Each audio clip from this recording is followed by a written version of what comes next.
I am honestly convinced that Hollywood is the problem. I'm honestly convinced that Hollywood is the problem because I had a huge problem with Godzilla, the first film, and then I had a problem with Kong. And then they decided to put these two things together because they thought that was the solution. So they put Kong and Godzilla together and they made Kong versus Godzilla. And I was thinking, Godzilla shoots radioactive laser beams from his mouth and is going to fight a monkey. How is Kong but somehow they nerfed both characters, especially Godzilla, because Godzilla was supposed to Godzilla and Kong. Lost my cool for a second there, I'm sorry. Godzilla mbata Kong. Varambi Kong, whatever. And then and I'm like, hey, what? No. Now there's Godzilla X Kong, and Godzilla looks like Goku. He looks like he's in Super Saiyan, and Kong an Infinity Gauntlet, and I'm just like, But that's not what I'm here to talk about. I'm here to talk about Godzilla -1, the Japanese masterpiece. It's just a beautiful movie. It does what Godzilla fails to do. It does what Godzilla X Kong, or like the Hollywood versions of this, fail to do, which is focus on the on a background story and characters who are relatable, who have something to fight. It fails to grip you. It fails to tell a gripping story outside of Godzilla being a big bad monster that's destroying things.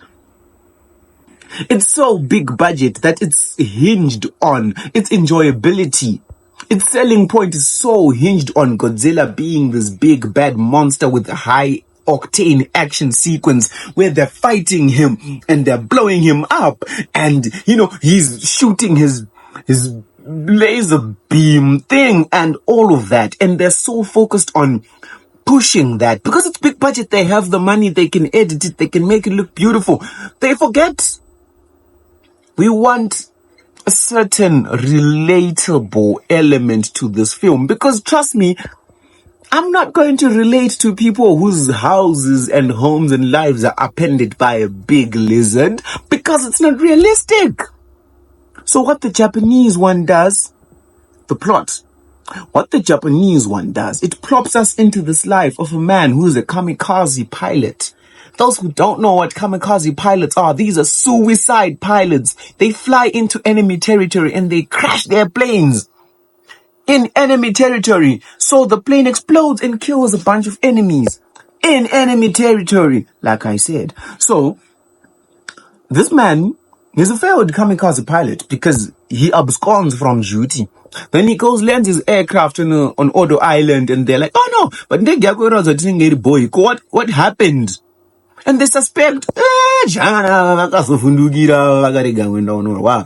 but they can't do anything. And then Godzilla, boom, attacks, kills everyone. Kamikaze pilot is told, get into the plane, shoot, bro, shoot. And he's too scared, he doesn't shoot. So now, this low-key said he's to blame for the deaths. But it's kept a secret because Godzilla is not supposed to be public knowledge. So he goes through his life with all that PTSD, with all that burden, vilifying himself. And he takes in a woman with a child.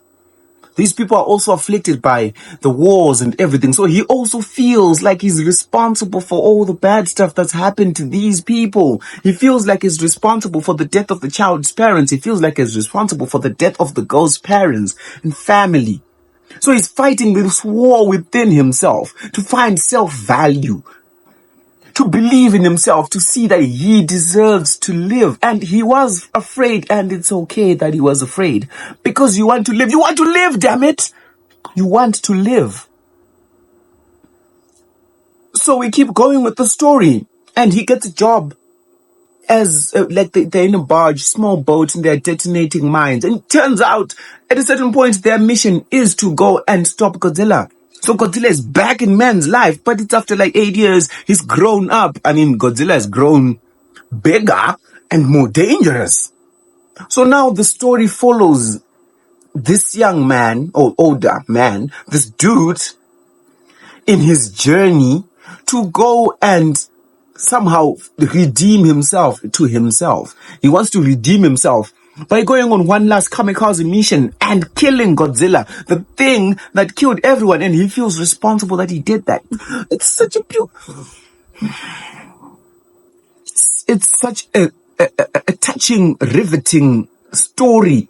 There's heart to it. There's character development to it. There's a backbone to it. Not just my Wizangu, it's a big lizard. Which is why I opened with, I feel like Hollywood is the problem. Because they totally did away with the story and just focused on the action. Which is what makes Godzilla -1 so good. It makes it so good.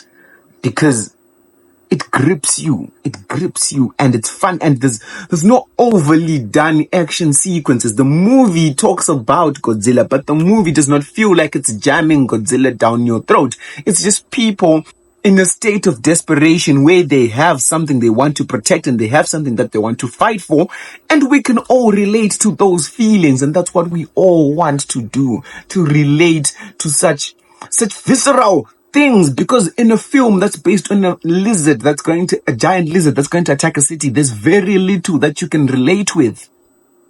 And they did it perfectly. That's why I really enjoyed Godzilla -1. Have you watched it? If you haven't, you should check it out. Disclaimer, it's totally in Japanese, so you're going to have to read subtitles. Which is not a problem for me, because I watch manga. Ndakutonzwisisa kare anana subarashi nandate. I ndakutonzwa like a quarter, but yeah. So Godzilla -1, really solid movie.